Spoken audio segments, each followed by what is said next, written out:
हरियाणा के ऊर्जा, परिवहन एवं श्रम मंत्री श्री अनिल विज ने कहा कि राज्य में सार्वजनिक परिवहन व्यवस्था को और अधिक सुरक्षित, आधुनिक तथा यात्रियों के अनुकूल बनाने के लिए सरकार निरंतर ठोस कदम उठा रही है। उन्होंने स्पष्ट किया कि भविष्य में विभिन्न योजनाओं के अंतर्गत संचालित की जाने वाली सभी निजी बसों के चालकों की अनिवार्य रूप से ड्राइविंग टेस्ट के माध्यम से जांच की जाएगी, ताकि यात्रियों की सुरक्षा से किसी प्रकार का समझौता न हो। विज ने यह भी बताया कि हरियाणा की जनता की सुविधा के लिए शीघ्र ही 400 से अधिक इलेक्ट्रिक वाहन राज्य में शामिल किए जाएंगे। इस दिशा में आवश्यक प्रक्रियाएं प्रगति पर हैं। देखिए, आज के एजेंडे में 15 शिकायतें थी, जिनमें से 11 का समाधान कर दिया गया है, 4 पेंडिंग है, वो अगली मीटिंग के लिए रखी। सर, क्या कार्रवाई की गई है सर? एक कालूवाना के मामले में अधिकारियों को सस्पेंड किया गया। नहीं, देखिए, मैंने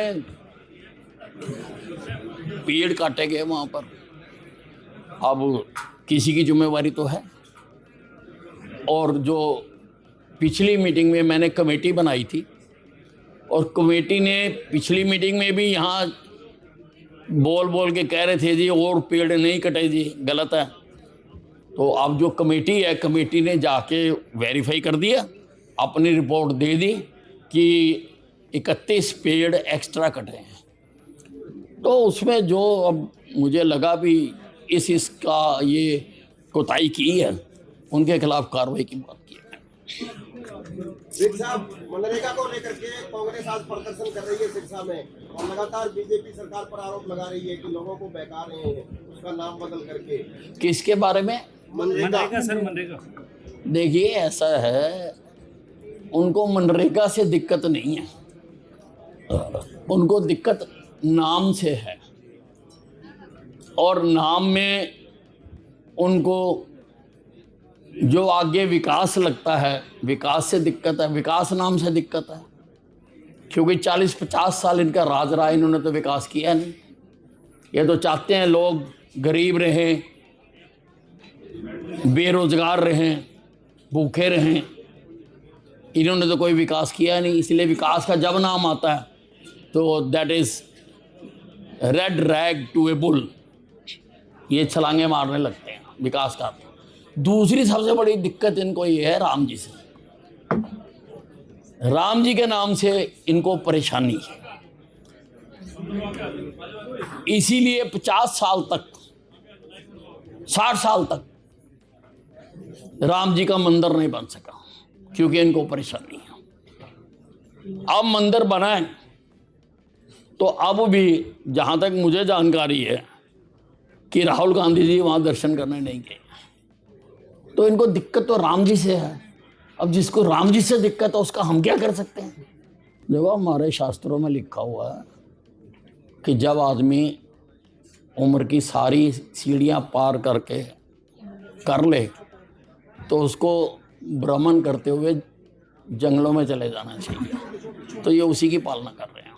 रोडवेज के लिए अब देखो 400 इलेक्ट्रिक बसें आ रही हैं, और अपना बेड़ा हम बढ़ाने की कोशिश कर रहे हैं। बसों में ट्रैकिंग सिस्टम लगवा रहा हूँ। जैसे एयरपोर्ट के ऊपर स्क्रीन लगे होते हैं और उसमें नज़र आता है कौन सी फ़्लाइट कहाँ है और कब आएगी, वैसे बस स्टैंड के ऊपर स्क्रीन लगेंगे कि कौन सी बस कहाँ है और वो कब आएगी। और ऐसे ही ऐप भी उसकी बना रहे हैं।